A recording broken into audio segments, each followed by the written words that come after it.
Bonsoir. Quel avenir pour les réfugiés kurdes? La Turquie joue du paradoxe. Ankara participe aux opérations humanitaires, mais pour la première fois aujourd'hui, l'armée turque a aussi refoulé 3000 réfugiés, les obligeant à regagner l'Irak à pied. L'aide humanitaire n'en continue pas moins d'arriver ailleurs, comme ici dans le camp d'Uzudu en Turquie. C'est largage de vivres par les hélicoptères américains. Et la France envoie à partir de ce soir un avion par jour à destination des populations. Par ailleurs, l'ONU a décidé d'examiner la demande européenne de juger Saddam Hussein pour génocide. Problème, Saddam Hussein reste à la tête de l'Irak et les Américains font savoir ce soir qu'ils n'ont pas l'intention d'aller l'arrêter à Bagdad. La marée noire en Italie, la météo joue en faveur des sauveteurs, les vents ont changé de direction et le courant s'est inversé. Résultat, la nappe ne progresse plus vers la Côte d'Azur. Le point, Frédéric Lacroix. Après avoir reçu l'autorisation d'entrer dans les eaux territoriales, les 4 premiers navires français sont arrivés ce matin au large de Gênes pour lutter contre la marée noire qui s'étend sur les côtes italiennes.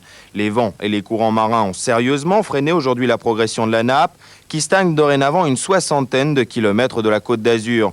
Une situation qui facilite bien évidemment les opérations de nettoyage. Au moins 4000 tonnes de brut ont déjà été récupérées sur les 10 000 tonnes qui se sont échappées du pétrolier chypriote. Voici d'ailleurs les premières images de ce pétrolier, le Haven, qui repose à 60 mètres de fond. Du pétrole s'échappe encore de ses flancs, mais les plongeurs ont commencé à colmater les fissures. Si tout se passe bien, ils devraient même entamer d'ici 2 ou 3 jours la 3e phase des opérations, le pompage des cuves. Plus de 80 000 tonnes de brut sont toujours emprisonnées à l'intérieur du bâtiment. 2 empires en sommet, visite de 4 jours de Gorbatchev à Tokyo et un problème de fond. Les Japonais veulent récupérer aux Russes les îles Kouril. Gorbatchev, lui, attend une aide économique. Le marché est-il jouable? Explication Alain Contrepas. Le fils du ciel et le maître du Kremlin côte à côte, c'est une première dans l'histoire des relations soviéto-nippones. Cette rencontre entre l'empereur et Mikhail Gorbatchev marque bien la volonté qu'ont les 2 pays de dissiper une méfiance réciproque vieille de plusieurs siècles. Au cœur du contentieux entre les 2 pays, le problème des îles Kouril, annexées par l'URSS en 1945 et revendiquées depuis avec force par les Japonais. Cette question a été d'emblée abordée par Mikhail Gorbatchev et Toshiki Kaifu, le Premier ministre japonais, lors de leur premier entretien. Le numéro 1 soviétique attend un sérieux coup de pouce économique de la puissance la plus dynamique du monde. Les Japonais vont négocier leur aide, engagement économique en URSS soit, mais en échange des 4 îles Kouril. Une négociation délicate pour Mikhail Gorbatchev qui n'a pas les mains libres. Les Kouril appartiennent en effet à la Russie et Boris Eltsine a fait savoir qu'il ne laisserait pas vendre un territoire qui fait partie de sa fédération. L'armée soviétique, d'autre part, a fait des îles un symbole du maintien de l'Union. La marge de manœuvre de Gorbatchev est donc faible. Rien pour l'instant n'a filtré des premiers entretiens. Il se pourrait cependant que le numéro 1 soviétique fasse un geste en annonçant à Tokyo la restitution de 2 des 4 îles de la discorde, en échange bien sûr d'un joli paquet de yens. David Lean est mort. Le grand metteur en scène britannique est décédé ce matin à Londres à l'âge de 83 ans. 26 Oscars et plusieurs monuments dans l'histoire du cinéma, pour ne citer que ces 3-là.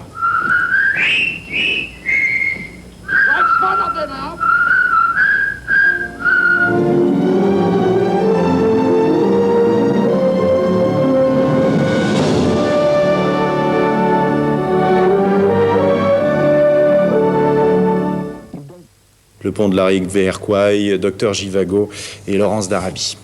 En France, près de 2000 manifestants en ce moment dans les rues de Clermont-Ferrand pour protester contre les licenciements chez Michelin. De nombreux magasins de la ville ont baissé leurs rideaux. Michelin annonce 4900 suppressions d'emplois.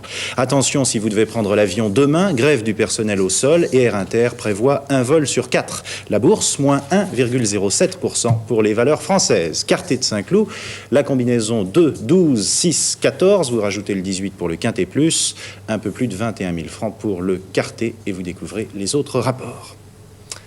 La météo, Béatrice Le Métayer.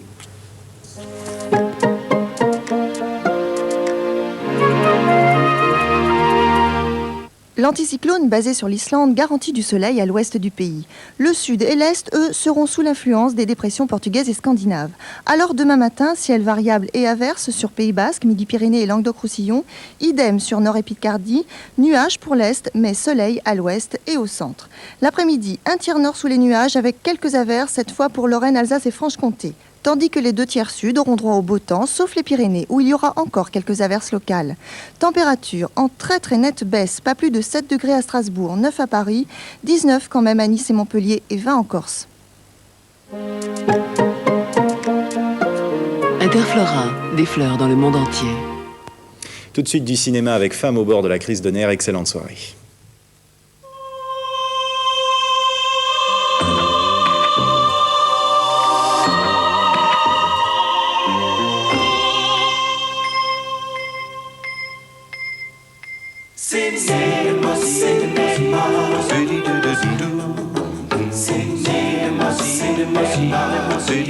Cinema.